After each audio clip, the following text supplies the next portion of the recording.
మనం రోజూ వాడే యాప్లు నుండి పెద్ద పెద్ద కంపెనీల వరకు దాదాపు ప్రతి చోట డేటాను ఎలా ఆర్గనైజ్ చేస్తారో ఎప్పుడైనా ఆలోచించారా?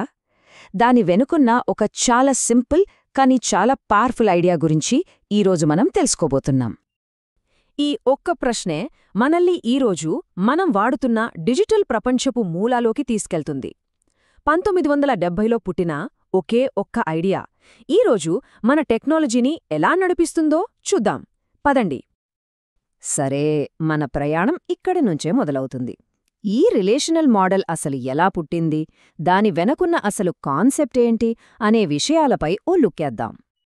ఒకప్పుడు డేటాను స్టోర్ చేయడం అంటే ప్రతి కంప్యూటర్కు దాని సొంత ఫైలింగ్ సిస్టమ్ ఉన్నట్లు ఉండేది. అంటే చాలా గందరగోళంగా ఉండేదన్నమాట. ఒక కంప్యూటర్లో ఉన్న డేటాను ఇంకొక దానికి మార్చడం దాదాపు అసాధ్యం. అప్పుడే ఐబిఎంలో పనిచేసే డాక్టర్ ఎడ్గార్ ఎఫ్ కార్డ్ ఈ సమస్యకు ఒక అద్భుతమైన పరిష్కారం కనుక్కున్నారు. ఆయన లక్ష్యం ఒక్కటే. ఆలోచించండి, 50 ఏళ్ల క్రితం పుట్టిన ఈ ఐడియా ఇప్పటికీ మన స్మార్ట్ ఫోన్ల నుండి పెద్ద పెద్ద సర్వర్ల వరకు ప్రతి చోటా ఉంది. ఒక సింపుల్ ఐడియా టెక్నాలజీ ప్రపంచాన్ని ఎంతలా మార్చేసిందో కదా. అయితే ఈ టేబుల్స్కి ఇంత పవర్ ఎలా వస్తుంది? వాటిని విడదీసి లోపల ఏముందో చూస్తేగాని అసలు విషయం మనకు స్పష్టంగా అర్థం కాదు. పదండి చూద్దాం. ఈ టెక్నికల్ పదాలు చూసి కంగారు పడకండి. ఇవి చాలా సింపుల్. థియరీకి ప్రాక్టికల్కి మధ్య తేడాను ఇవి చూపిస్తాయి. రిలేషన్ అంటే మనం వాడే టేబుల్. టూపుల్ అంటే అందులో ఉండే ఒక అడ్డు వరుస, అంటే ఒక రో. ఇక అట్రిబ్యూట్ అంటే ఒక నిలువు వరుస, అంటే ఒక కాలం. చాలా సింపుల్ గదా.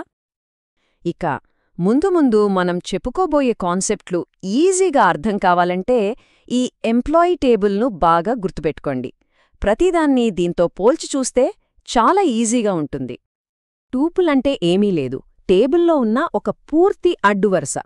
మన ఫోన్లోని కాంటాక్ట్ లిస్ట్లో ఒక కాంటాక్ట్ ఎలాగో టేబుల్లో ఒక టూపుల్ కూడా అంతే. ఇదిగో ఇక్కడ చూడండి, ఆలెస్ గురించిన మొత్తం సమాచారం ఒకే చోట చూపిస్తుంది కదా, అదే టూపుల్. ఇక అట్రిబ్యూట్ అంటే ఒక కాలం.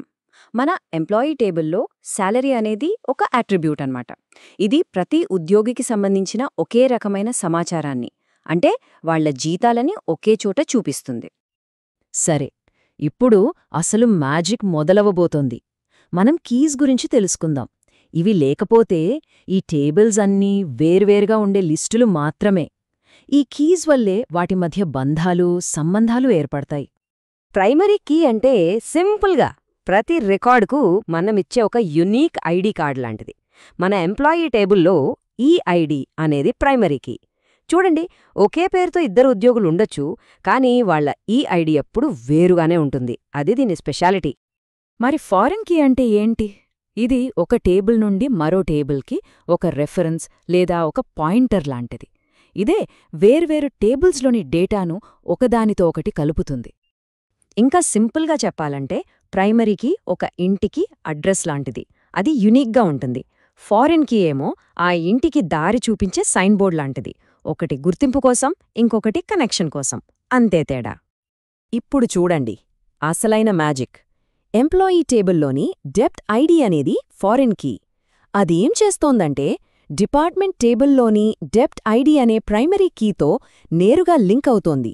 దీనివల్లే ఆలిస్ మరియు చార్లీ సేల్స్ విభాగానికి చెందినవారని మనం ఖచ్చితంగా చెప్పగలుగుతున్నాం. చూశారా ఎంత అద్భుతంగా ఉందో? ఈ టేబుల్స్ కేవలం డేటాను దాచుకోవడమే కాదు, ఆ డేటాను కాపాడతాయి కూడా. అదెలాగంటే వాటికి కొన్ని రూల్స్ ఉంటాయి. ఈ రూల్స్ ఒక ట్రాఫిక్ పోలీస్లాగా డేటా తప్పుదారి పట్టకుండా చూసుకుంటాయి.